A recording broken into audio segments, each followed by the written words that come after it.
gostaria de acolhê-los em mais esse vídeo com as palavras do versículo lema para essa semana, palavras que se encontram na carta aos Hebreus, capítulo 11, verso 1, e diz assim: a fé é a certeza de que vamos receber as coisas que esperamos e a prova de que existem coisas que não podemos ver.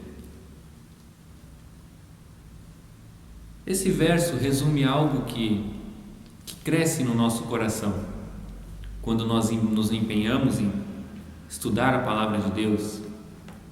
Nós temos uma vida de oração. Essas coisas fazem com que a gente desenvolva uma intimidade com Deus. E através dessa intimidade, Deus vai alimentando no nosso coração uma fé cada vez maior na mensagem, na palavra dele. Essa fé faz com que tenhamos a certeza da salvação, a certeza de uma eternidade ao lado de Cristo. E muitas vezes nós não sabemos como explicar essa fé, porque é algo que nós sentimos, mas nós não conseguimos ver, nós não podemos ver e nem tocar.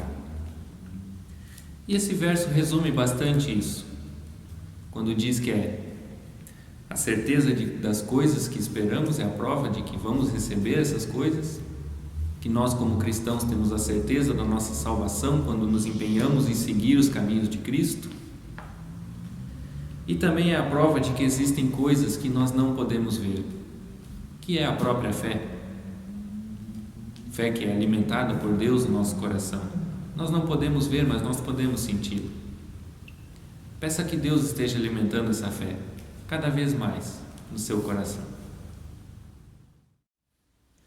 Cantai ao Senhor, cantai ao Senhor, cantai o cântico novo.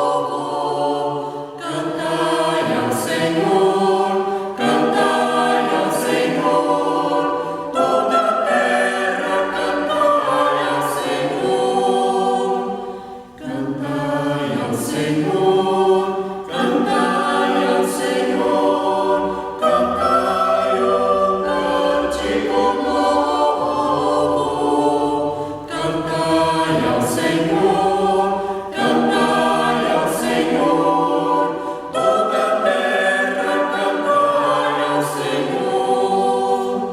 Cantai ao Senhor, bendizei o seu nome, anunciai a sua salvação, anunciai a sua glória, anunciai as suas maravilhas, porque grande é o Senhor e digno de louvor.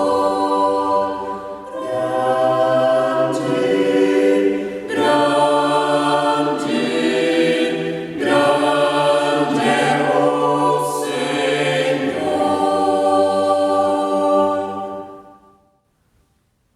Muitas vezes nós deixamos que o nosso próprio ego tome as rédeas das nossas atitudes. Normalmente isso ocorre quando nós estamos diante de uma situação onde nós podemos tirar algum proveito próprio.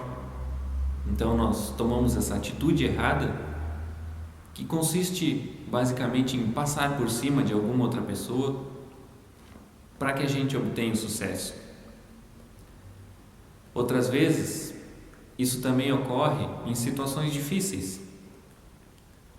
Alguém vem até nós, conta algum problema, alguma dificuldade que está passando, e nós pensamos: não, eu já passei por coisa pior, tu não está sofrendo, por enquanto tu tá bem, porque eu sei o que é sofrimento, tu não.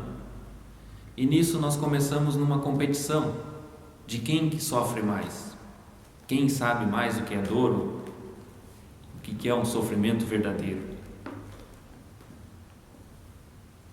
A reflexão de hoje é baseada na vida de Elias. E tem a ver com esse cenário que eu mostrei agora. Elias era um profeta de Israel que viveu num período bem duro. O rei Acabe, o rei de Israel, era casado com Jezabel. E Jezabel não adorava o Deus verdadeiro. Jezabel adorava Baal, um demônio. E Elias foi um profeta usado por Deus para para humilhar os profetas de Baal e mostrar que aquilo que eles adoravam não era Deus nenhum e que só ele era o Deus verdadeiro. Jezabel fez com que os profetas de Baal ganhassem espaço no governo de Israel e com isso ela também matava os profetas de Deus. E Elias, sendo usado por Deus para humilhar esses profetas de Baal, temeu que Jezabel fosse querer tirar a vida dele também. Então ele fugiu. E num determinado momento, ele começou a ser novamente conduzido por Deus até uma caverna, que diz aí aqui no livro de 1 Reis, capítulo 19, dos versos 9 a 18, que diz assim: Ali ele entrou numa caverna para passar a noite, e de repente o Senhor Deus lhe perguntou: O que você está fazendo aqui, Elias? Ele respondeu: Ó Senhor Todo-Poderoso, eu sempre tenho servido a Ti, e só a Ti. Mas o povo de Israel quebrou a sua aliança contigo, derrubou os teus altares e matou todos os teus profetas. Eu sou o único que sobrou, e eles estão querendo me matar. O Senhor Deus disse: Saia e vá ficar diante de mim no alto do monte. Então o Senhor passou por ali e mandou um vento muito forte, que rachou os morros e quebrou as rochas em pedaços. Mas o Senhor não estava no vento. Quando o vento parou de soprar, veio um terremoto, porém o Senhor não estava no terremoto. Depois do terremoto veio um fogo, mas o Senhor não estava no fogo. E depois do fogo veio um sussurro, calmo e suave. Quando Elias ouviu o sussurro, cobriu o rosto com a capa. Então saiu e ficou na entrada da caverna. E uma voz lhe disse: O que você está fazendo aqui, Elias? Ele respondeu: Ó Senhor Deus Todo-Poderoso, eu sempre tenho servido a Ti e só a Ti. Mas o povo de Israel quebrou a sua aliança contigo, derrubou os teus altares e matou todos os teus profetas. Eu sou o único que sobrou, e eles estão querendo me matar. Então o Senhor Deus disse: Volte para o deserto, que fica perto de Damasco. Chegando lá, entre na cidade e unja Azael como rei da Síria. Unja Jeú, filho de Ninsi, como rei de Israel. E unja também Eliseu, filho de Safate, de Abel-Meolá, como profeta, para ficar em seu lugar. As pessoas que não forem mortas por Azael serão mortas por Jeú, e todos os que escaparem de Jeú serão mortos por Eliseu. Mas eu deixei 7.000 pessoas vivas em Israel, isto é, todos aqueles que não adoraram o Deus Baal e não beijaram a sua imagem. Até aqui a leitura. Elias passava por um momento de solidão. Na concepção dele, ele era o único que sobrava, ele era o último profeta da terra. Então, por isso ele andava desanimado, desamparado.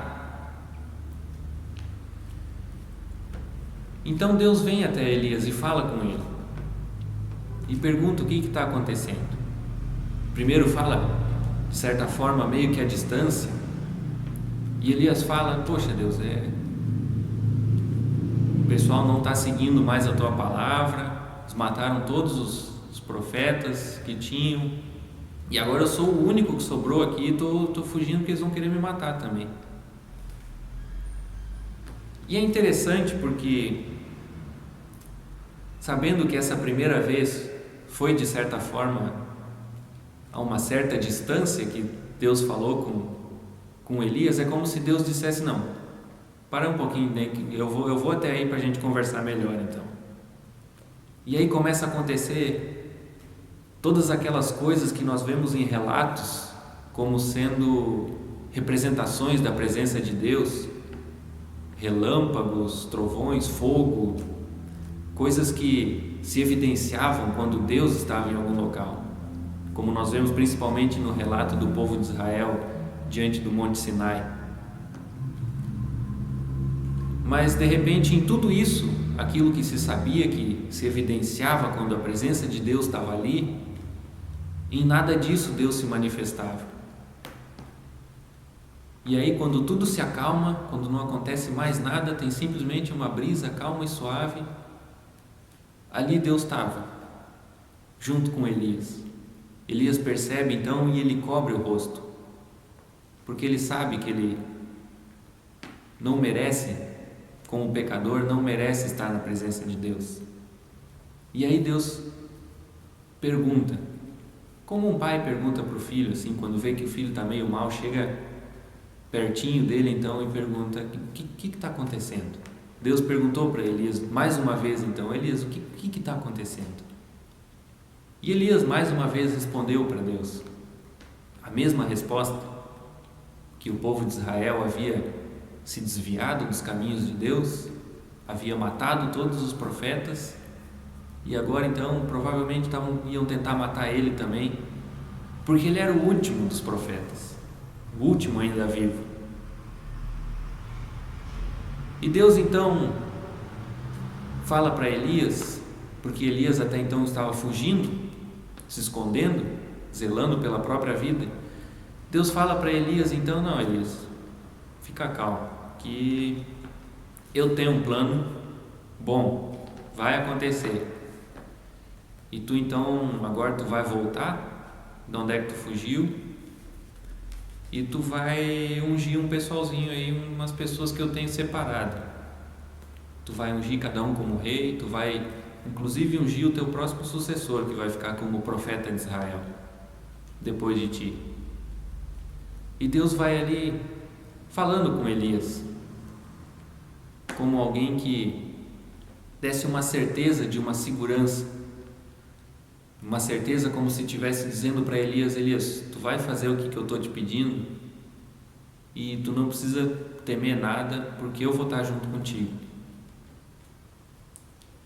Mas ao mesmo tempo Deus também começou a trabalhar aquele ego de Elias, que falava abertamente: não, eu sou o último dos profetas, eu sou o último ainda vivo que prega a tua palavra. E aí Deus vai trabalhando com Elias, e quando está tranquilo ali, Deus já falou tudo o que ele queria para Elias. Ele fala: não, então tu pode ficar tranquilo e baixar a bolinha também, porque tu não é o último. Eu tenho 7.000 que nem tu guardado, pessoas que não adoraram a Baal, que não se curvaram à mensagem de Baal. Eu estou guardando eles, e eles vão ficar vivos, mesmo depois que isso tudo acontecer. Essa é uma mensagem que fala muito para mim, principalmente o final dessa mensagem. Muitas vezes nós nos sentimos e agimos de certa maneira como se Deus não interferisse na nossa realidade. Elias fugiu porque temia pela própria vida, mas ele presenciou e fez muitas coisas pelo nome de Deus que deveriam ter dado uma certeza para ele de que Deus está sempre com ele, em todo momento. Mas ainda assim, então, diante de toda aquela situação, Elias saiu correndo, fugiu e se escondeu. E quando Deus então pergunta o que que ele está fazendo, não, estou me escondendo porque eu sou o último aqui dos profetas. Naquele momento era como se Elias estivesse jogando para Deus, quando ele fala que ele é o último dos profetas, estivesse cobrando uma proteção de Deus. Como quem diz assim, poxa, estou fazendo tudo isso aqui por ti e tu não vai fazer nada? E aí Deus então dá uma resposta, dá um auxílio, mostra, dá como que vamos dizer, dá um abraço literalmente em Elias e fala, não, eu estou aqui contigo, agora o que vai acontecer é isso, isso e isso, tu vai fazer isso para mim, tu não vai te preocupar porque eu estou contigo a todo momento. E aí então Deus literalmente baixa a bola de Elias e ó, cara, não fala que tu é o último, porque eu tenho mais 7.000 que nem tu guardado, que eu estou guardando. Isso é algo interessante para mim. Deus muitas vezes tem um plano para nós. Ele tem tudo escrito, o que Ele quer que nós façamos. Mas Ele não nos obriga a participar desse plano. Porém, ao mesmo tempo que Ele não nos obriga, Ele também não gosta que nós façamos exigências para Ele, como se Ele fosse um servo nosso. Nós, como cristãos, é que servimos a Deus e não o contrário. Quando nós agimos da maneira contrária, nós estamos assim como Elias diante de um momento de dificuldade, batendo no peito e dizendo, não, eu sou o último, depois de mim, se eu morrer agora não vai ter mais ninguém que faça isso. E isso não é de fato verdade. Deus tem um plano que vai acontecer, independente das nossas ações. Ele nos permite fazer parte desse plano. Mas se nós nos recusarmos a fazer parte desse plano, nós que estamos nos recusando, somos os únicos que saímos perdendo, porque o plano de Deus vai continuar da mesma maneira, vai se cumprir da mesma maneira. Se Elias tivesse se negado e não feito a vontade de Deus, com certeza Deus ia ter pego algum outro daqueles 7.000 lá que ele tinha guardado, teria levantado uma dessas pessoas e dito, não, agora tu vai fazer isso, isso, isso, isso, para seguir com o meu plano. Mas o plano ia acontecer, e o único que sairia perdendo seria Elias. Elias deixou que o ego dele falasse por ele, quando disse que estava fugindo pela vida dele, que ele era o último dos profetas. E é interessante também que ao mesmo tempo Deus não simplesmente apontou para Jeremias e fala, não, fica quieto, tu não sabe o que tu está falando, para com isso daí. Não, Deus veio com amor, Ele veio como um pai carinhoso, que está vendo ali que o filho está fazendo algo de errado, mas que não merece um castigo severo simplesmente por causa de algo que ele falou.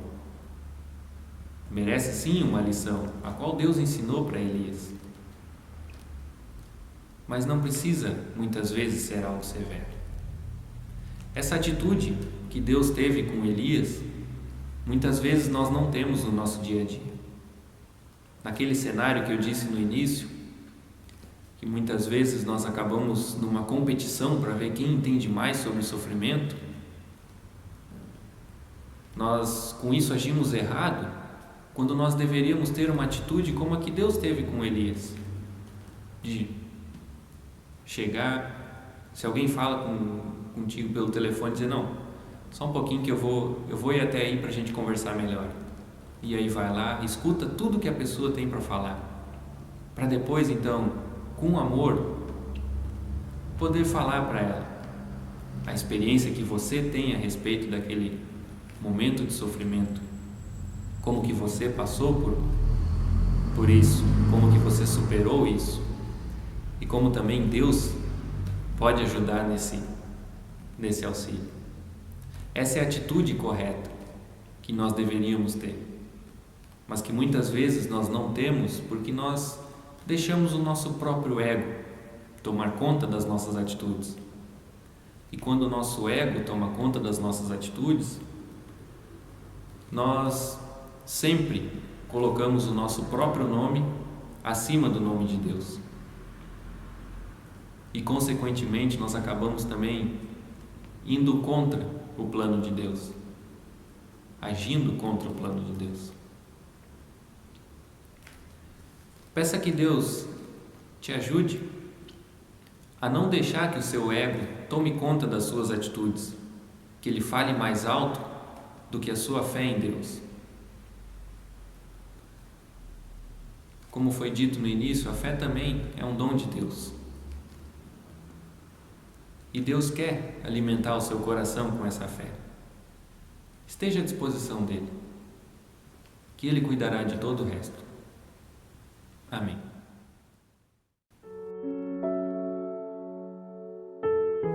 Ser pai é ser um colecionador de histórias. É recordar com carinho de momentos cotidianos que nos surpreenderam profundamente. Deus usa da paternidade para nos ensinar sobre o seu imenso amor. E eu gostaria de partilhar contigo uma experiência usada por Deus para me ensinar. Todas as noites, eu, minha esposa e nossos filhos de 7 e 8 anos lemos uma página de um livro devocional e um breve texto da Bíblia. Numa oportunidade surgiu a pergunta sobre o que é segredo. Tentamos explicar que segredo é algo que alguém nos conta e que não podemos contar adiante, mas guardar só para nós. Após orarmos e darmos o beijinho de boa noite, eu sussurrei no ouvido de cada um: eu te amo, mas é segredo. Ao que ambos gritaram bem alto: o Pai me ama, o Pai me ama! Você e eu somos alcançados por uma mensagem de amor, do amor de Deus por nós. Entretanto, muitas vezes, guardamos essa preciosa mensagem apenas para nós, como um segredo que não pode ser levado adiante. Querido amigo, querida amiga, saber-se amado por Deus é uma notícia que merece ser gritada bem alto. O Pai me ama, Deus me ama. Deus não nos ama porque somos filhos e filhas nota 10, mas porque Ele é amoroso e porque Ele nos encontra em Jesus Cristo. Que você tenha um abençoado e feliz Dia dos Pais.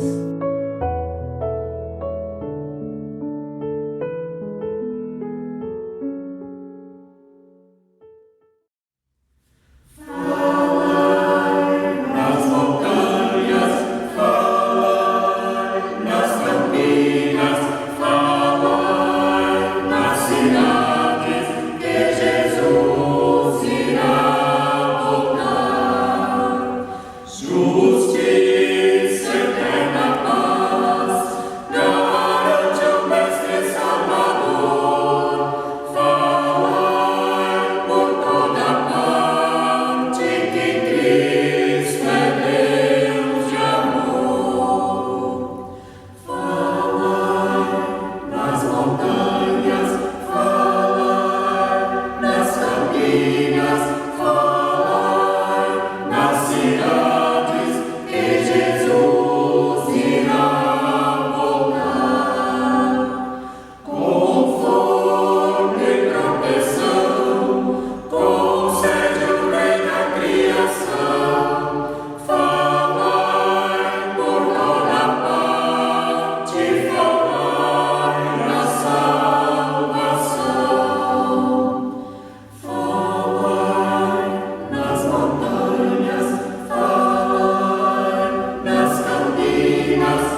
Nesse domingo, nós comemoramos o Dia dos Pais. Queremos então, com isso, deixar o nosso abraço, as nossas homenagens a todos os pais que acompanham os vídeos, que frequentam aqui a comunidade, todos os pais que têm sido um exemplo para os seus filhos dentro de casa, um exemplo como pessoa. Que Deus te abençoe e que você possa ser um pai cada vez melhor para os seus filhos, um exemplo cada vez mais próximo do exemplo de Cristo. Convido para que tenhamos um momento de oração. Amado Pai, nós te louvamos, Deus, porque Tu literalmente nos trata como Teus filhos, Deus. Tu nos abraça, Tu está sempre disposto a nos ajudar e está sempre disposto a nos ouvir. Em qualquer que seja a nossa situação, qualquer que seja a nossa dificuldade, Deus, Tu estás sempre ao nosso lado, sempre disposto a nos auxiliar. Nós te pedimos, Deus, que Tu alimentes no nosso coração uma fé cada vez maior em Ti, na Tua palavra, Pai. E esteja nos acompanhando em cada passo que nós damos nessa vida de fé, Deus. Para que Tu sempre sejas o primeiro lugar na nossa vida e nós não deixemos que o nosso próprio ego tome o Teu lugar na nossa vida, Pai. Te pedimos isso em nome de Jesus, Pai. Amém. Que Deus te abençoe nessa próxima semana que se inicia, que Ele esteja te acompanhando em cada passo seu na sua vida de fé, que Ele enche o seu coração de fé e que Ele te dê a certeza também da paternidade amorosa dEle, do cuidado que Ele tem por você. Amém.